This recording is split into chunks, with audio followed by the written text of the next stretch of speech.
김미경의 Reboot Challenge Day 50 Page 223. The movie goes on to show how it is possible for humans to change into monsters when faced with a contagious virus, as people struggle to control the virus through such measures as self-isolation, tracing, shutdowns, mass burials, severed human relationships, suspicion of others to the level of terror, and the selfish instinct for survival. In fact, the movie described exactly what is happening today. We are the root cause of coronavirus. In fact, we have already heard so much about humans' destruction of the environment that by now it is a familiar problem to us. But I don't think that we have ever taken it seriously as something that directly affects us. Then I came upon the column, An Old Disease Caused by Humans, contributed by an environmental philosopher, Woo Seok-young, to the Hangul newspaper on March 27, 2020. Reading this column, I got a hint of how we can make a living in this stringent time. Since the 1980s, climate scientists have talked about the seriousness of climate change, and some ecologists, historians, and infectious disease experts have raised their voices about the risk of new infectious disease. In the 1920s, a few ignorant people ate chimpanzee meat and exposed themselves to a virus that chimpanzees were carrying. This virus came to be known as AIDS. In 1976, the virgin forests by the Ebola River in the Congo were destroyed, and the consequential contact between humans and wildlife resulted in the outbreak of a virus with a death rate of 88%. This was Ebola. Tragedy continues. In 1998, the virus was transferred from birds to humans in Malaysia. It happened because humans forayed into the woods to expand their fig farms. The cause was believed to have been pieces of fruit that were dropped by bats and eaten by birds. There are many other contagious diseases, and humans are always found in the background of most of these diseases.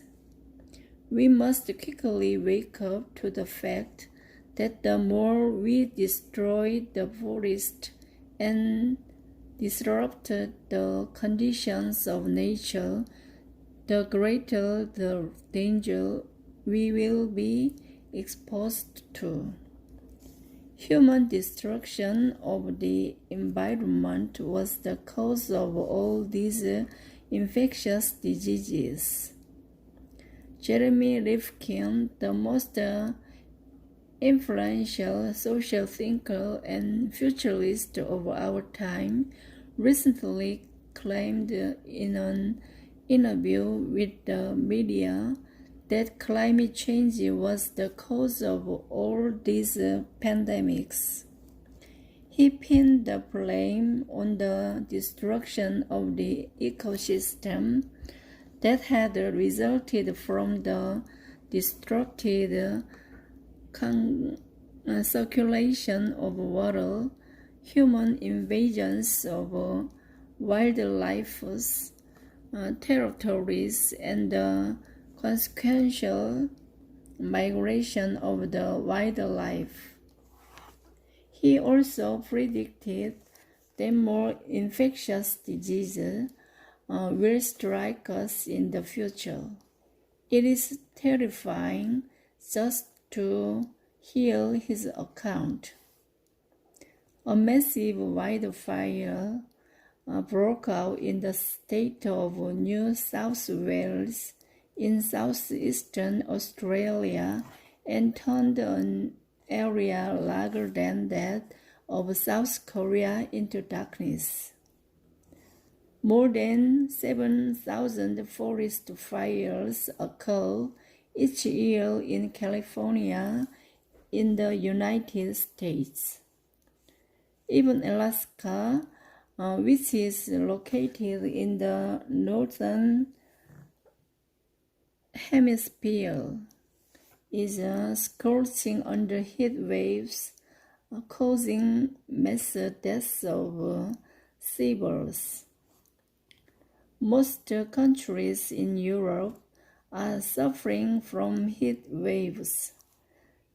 The Netherlands and Belgium recorded their highest temperature over 40 degrees for the first time in their history. India sustained serious human casualties and economic damage due to an extreme spell of drought. The city of Chennai hasn't had any rain for 196 days. These are not plot lines from movies. These are abnormal weather phenomena that I read about in the 2019 Abnormal Weather Report, published by the Korea Meteorological Administration. The above listed situations account for only a small part of the whole reality. All different kinds of natural disasters, such as heat waves, droughts, wildfires, floods, and hurricanes, are occurring more consequently and intensely than ever. Does that mean that the conclusion is already drawn? Are we left with no more golden hour? Scientists argue that global warming was an expected result. According to them, as a result of our competitive race toward abundance over the past 30 years, the environment on Earth is becoming too perilous for humans to inhabit. David Wallace Wells, in his book, The Uninhabitable Earth, Life After Warming, argues that climate change is not a moral fable, and unless we choose to halt it, it will never stop.